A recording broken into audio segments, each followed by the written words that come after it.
Assalamualaikum warahmatullahi wabarakatuh. Saya Nabila binti Syahbudin mewakili kawan-kawan saya iaitu Zulfa binti Zulkifli dan Ashikin binti Syimat. Kami akan membentangkan tajuk kami iaitu Al-Quran sebagai asas penentuan hukum. Okey, kita teruskan slide seterusnya iaitu Zulfa binti Zulkifli. Assalamualaikum. Nama saya Zulfa binti Zulkifli. Saya akan memulakan pembentangan kami dengan memberikan definisi terhadap usul fiqh. Usul fiqh ni merupakan dua perkataan daripada bahasa Arab, iaitu perkataan usul dan juga fiqh. Yang mana usul ni membawa maksud dasar kepada sesuatu perkara, manakala fiqh ialah kefahaman ataupun pengetahuan terhadap sesuatu. Dari segi istilah pula, fiqh ni ialah sejenis ilmu pengetahuan berkenaan dengan kefahaman yang dimiliki terhadap hukum-hukum syarak, yang mana penentuan hukum tu diambil berdasarkan dalil-dalil dan sumber-sumber yang sahih. Ilmu usul fiqh pula ialah sejenis ilmu yang berbincangkan berkenaan dengan metod-metod yang digunakan oleh para mujtahid untuk menentukan ataupun mengistinbat sesuatu hukum berdasarkan daripada sumber-sumber dan dalil-dalil yang diperakui oleh para ulama.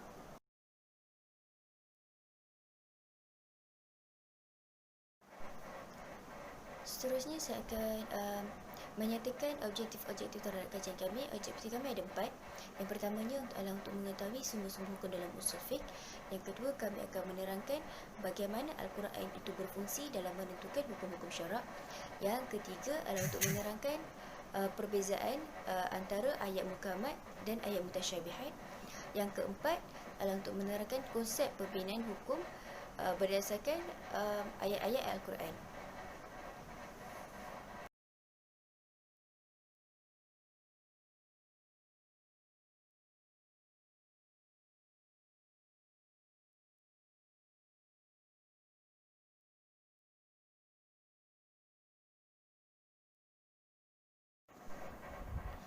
Seterusnya saya akan menerangkan berkenaan sumber-sumber hukum dalam ilmu usul fiqh. Untuk menentukan satu hukum, para mujtahid memerlukan kepada sumber-sumber hukum yang sahih untuk mengistinbat sesuatu hukum syarak. Maka para ulama telah pun membahagikan sumber-sumber dalam Islam ni kepada dua sumber utama yang besar, iaitu sumber hukum dalil qat'i dan juga dalil zanni, yang mana dalil qat'i adalah sumber-sumber hukum yang disepakati oleh para ulama, manakala dalil zanni adalah sumber-sumber hukum yang tidak disepakati ataupun mempunyai perselisihan faham antara para ulama. Contoh dalil qat'i ada 4, iaitu Al-Quran, As-Sunnah, Ijma' ulama dan juga qiyas. Manakala dalil zanni adalah seperti masalah al-mursalah, istishhad, sir az-zariyah, urf dan juga qaul as-sahabah.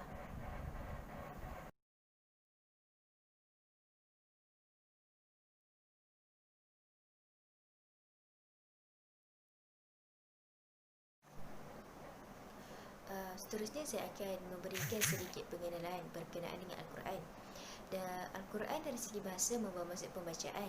Ada juga sesetengah yang mendefinisikan Al-Quran sebagai sebuah kitab suci yang mengandungi berbagai jenis ilmu pengetahuan, hukum-hukum syarak, adab dan juga berita-berita mengenai alam ghaib, berita mengenai perkara-perkara yang telah berlaku, yang akan berlaku dan juga yang sedang berlaku.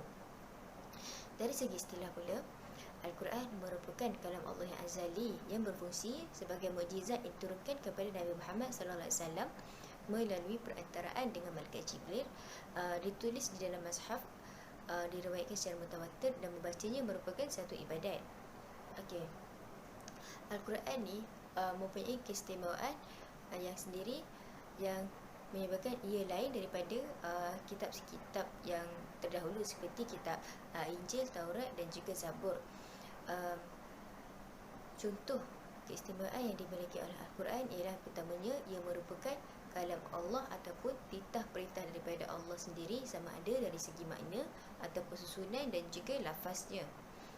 Ini bermaksud ia telah pun menyangkal tuduhan daripada masyarakat kafir Quraisy yang terdahulu yang mendakwa Nabi Muhammad mereka ayat-ayat Al-Quran ini. Hal ini ada disebut dalam surah Hud ayat pertama yang bermaksud Bismillahirrahmanirrahim. Alif Lam Ra, Al-Quran adalah sebuah kitab yang tersusun rapi ayat-ayatnya.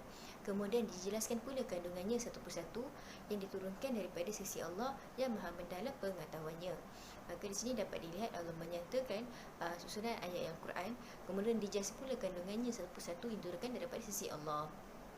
Maka itulah pun menyangkal tuduhan daripada para kafir Quraisy yang menyatakan Nabi Muhammad mereka ayat-ayat Al-Quran ini.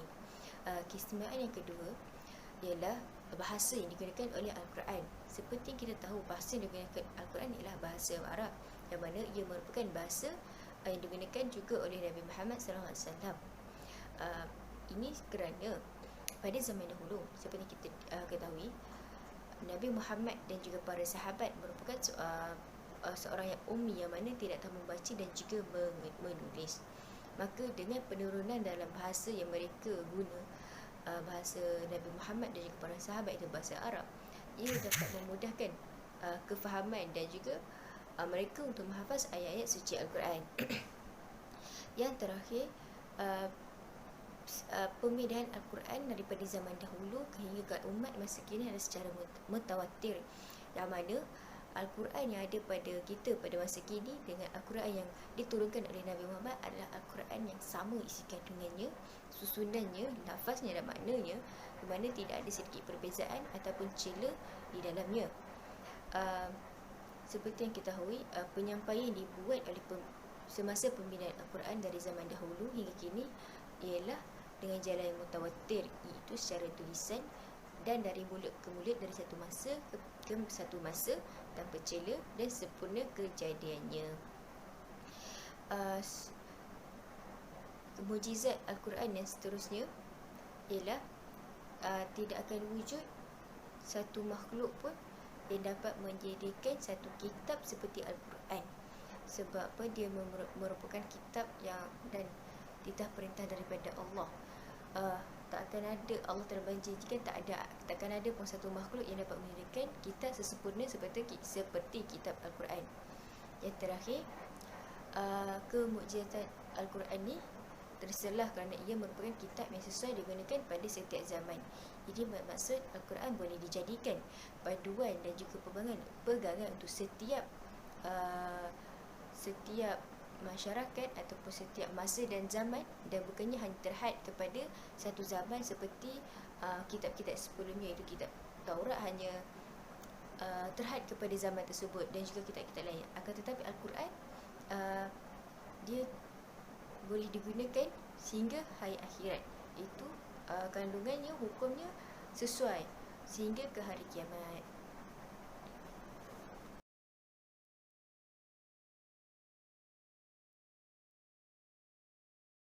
Okey, slide seterusnya iaitu ayat muhkamat dan ayat mutasyabihat. Okey, ayat muhkamat ni adalah ayat-ayat atau hadis-hadis yang nyata dan jelas ertinya dan maksudnya. Manakala mutasyabihat pula adalah ayat-ayat dan hadis-hadis yang mengandungi makna yang tidak jelas, ataupun dikatakan kiasan atau rumus-rumus yang tidak dapat difahami. Umpama ayat atau hadis berkaitan dengan sifat-sifat Allah dan huruf-huruf yang terpotong. Okey. Contoh ayat bagi ayat muhkamat iaitu wa ahallallahu al-bai'a wa harrama riba. Ayat ini jelas bahawa menghalalkan berjual beli, berniaga dan mengharamkan riba. Seterusnya wa aqimus solah wa atuz zakat, dan dirikan solat, tunaikan zakat. Okey, ayat mutasyabihat pula iaitu contoh ayat mutasyabihat pula ialah alif lam mim. Maksudnya huruf-huruf yang pendek dan tidak difahami oleh semua manusia. Dan juga yadullahu fawqa aydihim. Yadullah tu tangan Allah. Tangan Allah kita tidak boleh mentafsirkan sebagai tangan Allah. Maksudnya kita tidak boleh mentafsirkan bahawa Allah mempunyai tangan, Allah mempunyai zat. Okey.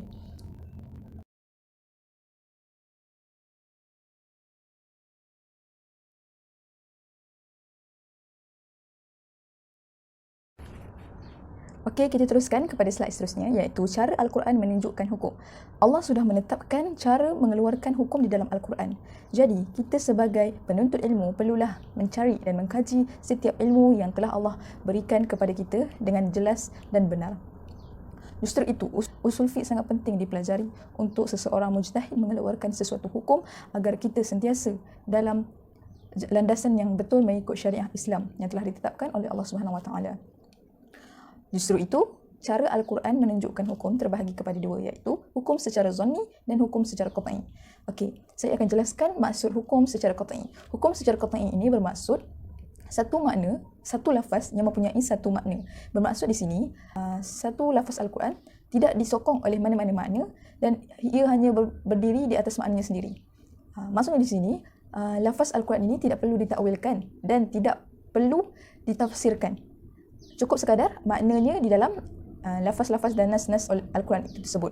Okey, sebagai contoh, wasariqu wasariqatu faqta'u aydiyahuma. Maksud mafhumnya, dan orang lelaki yang mencuri dan orang perempuan yang mencuri, maka hukumnya potonglah tangan mereka. Okey, maksudnya di sini orang yang mencuri, lelaki ke perempuan, dia akan kena potong tangan. Dan tidak ada perubahan hukum di situ. Maksudnya kalau mencuri, potong tangan. Okey, hukum secara zonni ini bermaksud lafaz yang mempunyai banyak makna kemungkinan, yang masih mengandungi lebih banyak kemungkinan dan perlu dirungkapkan, perlu ditafsirkan dan ditakwilkan lebih mendalam. Selain itu, Abu Wahab Khalil berpendapat bahawa zonni adalah yang makna yang berkemungkinan perlu ditakwilkan dan mengubah makna asal dalil tersebut untuk mendapat kekuatan dan kebenaran sesuatu ayat Al-Quran. Sebagai contoh firman Allah SWT, Surah An-Nisa, wanita-wanita yang ditalak hendaklah menahan diri menunggu 3 kali quru'. Okey. Lafaz quru' di sini mempunyai dua makna.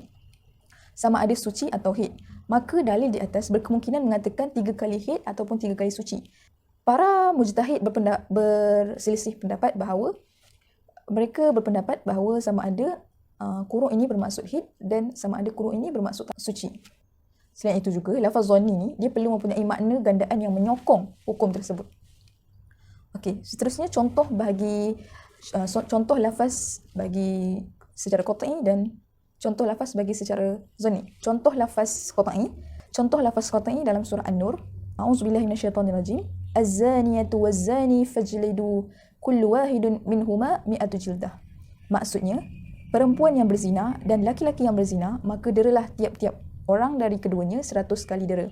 Ayat di atas bermaksud jelas bahawa lelaki yang berzina dan perempuan yang berzina akan dikenakan sebatan sebanyak 100 kali, tanpa lebih dan tanpa kurang. Jelas maknanya di sini, tiada perlu pencerahan dan perlu pentafsiran yang perlu kita carinya kerana lafaz yang telah ditetapkan di dalam Al-Quran sudah tepat dan cukup benar untuk kita menghayati dan mendalaminya. Okey, seterusnya contoh dalil yang bersifat zonni. Contoh dalil yang bersifat zonni dalam surah Al-Maidah, Hurimat 'alaikumul maitatu wad-damu. Okey, lafaz maitatu ni mempunyai makna umum. Dia berkemungkinan mengharamkan semua bangkai dan berkemungkinan juga mengharamkan sesetengah bangkai. Dan bangkai laut ini tidak diharamkan. Maksudnya bangkai haiwan di laut tidak diharamkan. Dan juga lafaz tersebut berkemungkinan mempunyai makna yang lain. Selain itu, contoh yang boleh dilengkap dalam secara zonni iaitu surah Al-Maidah, was-sariqatu was-sariqu faqta'u aydiyahuma jaza'an bima kasaba nakalan minallah wallahu azizun hakim. Maksudnya, lelaki-lelaki yang mencuri dan perempuan-perempuan yang mencuri, potonglah tangan keduanya, pembalasan bagi apa yang mereka kerjakan. Lafaz tangan di dalam ayat tersebut berkemungkinan membawa maksud tangan kanan atau tangan kiri. Dan juga sama ada pergelangan tangan ataupun daripada tangan ke siku. Para ulama usul fiqh menyifatkan dengan secara zonni. Lafaz tersebut disifatkan dengan secara zonni. Disebabkan itu, para mujtahid berhak membuat ijtihad yang paling kuat dan menjadikan pegangan mengikut syariat Islam. Maksudnya, para ijtihad ulama dibenarkan berijtihad untuk mendapatkan persepakatan yang tinggi dan persepakatan yang kuat boleh digunakan pakai di dalam Islam, mengikut syariah Islam.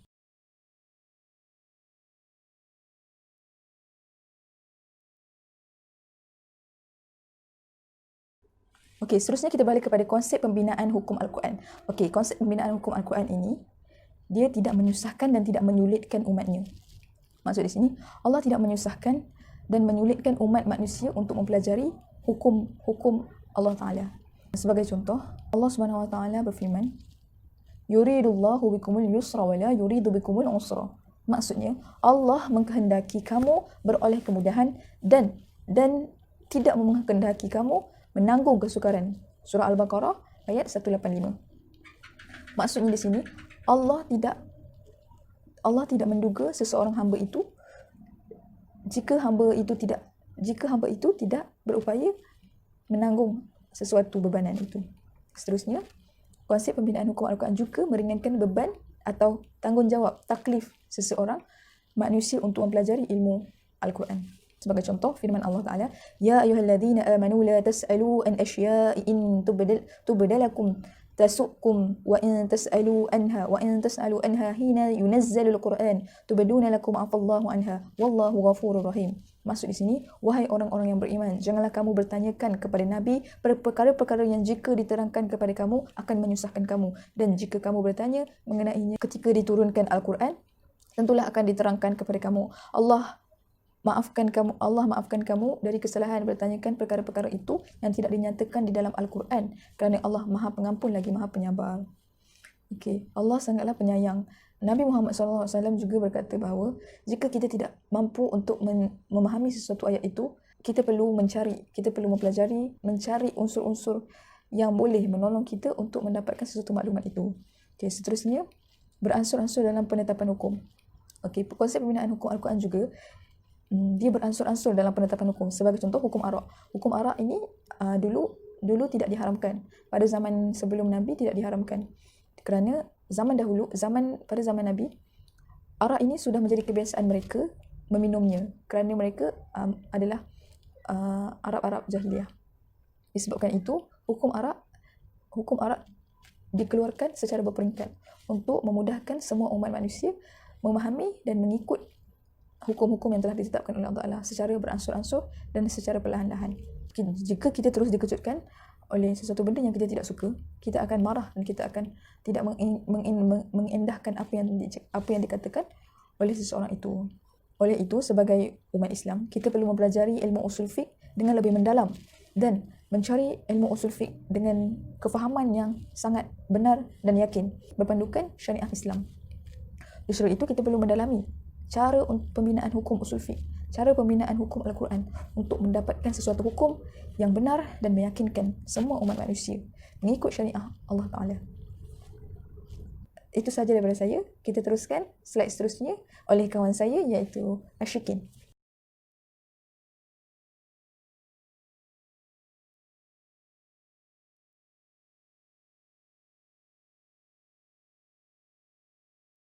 Untuk slide yang ke-9 iaitu cara penerangan hukum Al-Quran. Al-Quran ni menerangkan hukum syarak dengan lafaz yang berbagai-bagai. Sebagai contoh, untuk menyatakan sesuatu perbuatan itu wajib dilakukan, Al-Quran tidak membawa lafaz wujud saja iaitu wajib. Begitu juga perbuatan haram dan harus. Antara cara Al-Quran menerangkan hukum seperti lafaz tuntutan melakukan sesuatu, yang kedua, lafaz tegahan melakukan sesuatu, dan lafaz takhir dan juga ibahah.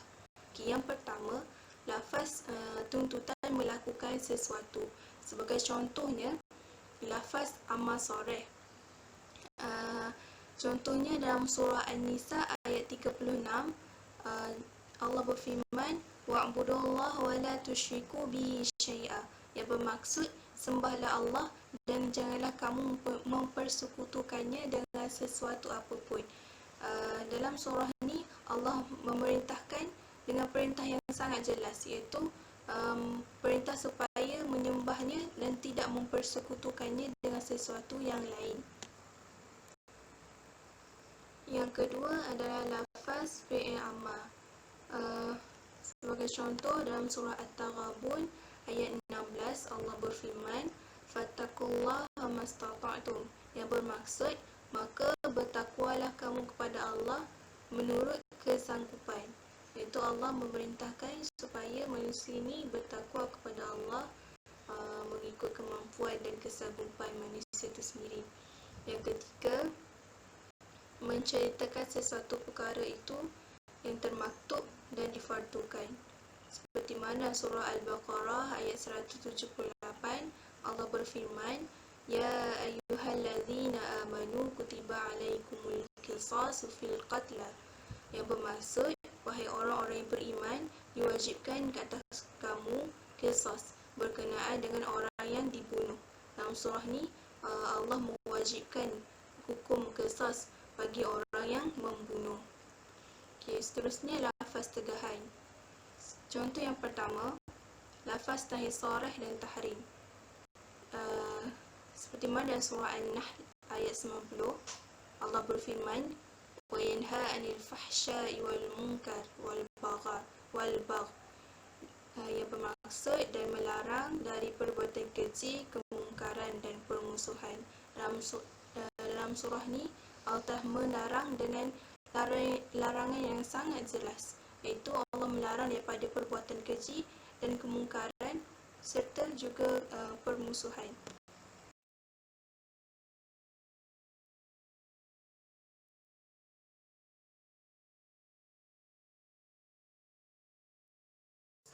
Contoh yang kedua bagi lafaz tegahan, iaitu lafaz nahi atau perintah meninggalkan.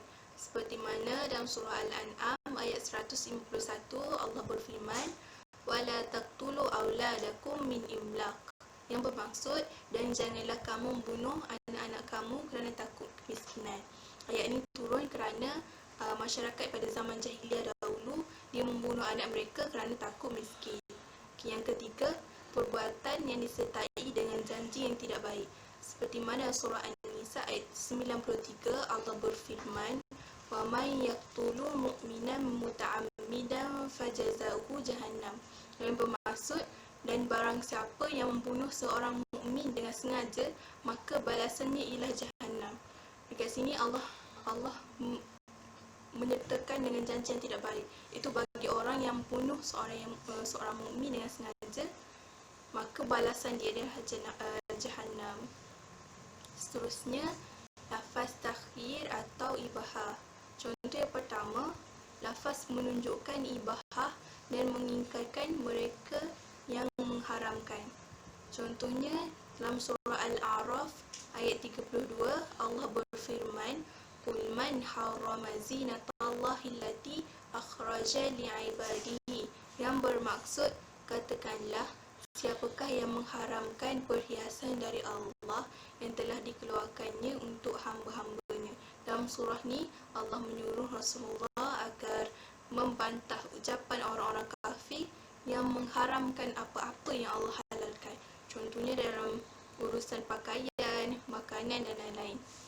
Yang kedua, lafaz yang menunjukkan pilihan membolehkan dan lafaz al-halal. Seperti mana dalam surah Al-Ma'idah ayat 5, Allah berfirman, al-yawma uhilla lakumut tayyibat, yang bermaksud, pada hari ini dihalalkan bagimu yang baik-baik. Itu Allah menghalalkan makan makanan yang lazat dan makan binatang yang disembelih oleh golongan ahli kitab, iaitu Nasrani dan Yahudi. Juga Allah menghalalkan menikahi wanita-wanita daripada kalangan orang-orang yang beriman.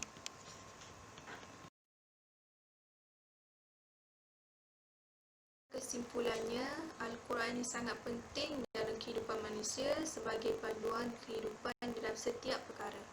Al-Quran juga merupakan sumber penetapan hukum kerana ketinggian bahasa Al-Quran dari segi susunan dan kesusasteraan yang merangkumi semua aspek kehidupan dan pelbagai-bagai jenis hukum. Al-Quran ini juga memberitakan peristiwa-peristiwa yang akan berlaku serta bertepatan dan menunjukkan perkara yang sesuai dengan teori dan amali. Hukum Al-Quran dan kandungannya itu sesuai dilaksanakan sepanjang masa, tidak mengira tempat, bangsa dan keadaan. Al-Quran ini juga mempunyai prinsipnya, iaitu melaksanakan hukum untuk kepentingan hidup manusia seperti keadilan, menghormati golongan yang tertindas dan pengembalian hak daripada orang zalim. Itu sahaja daripada saya. Sekian, terima kasih.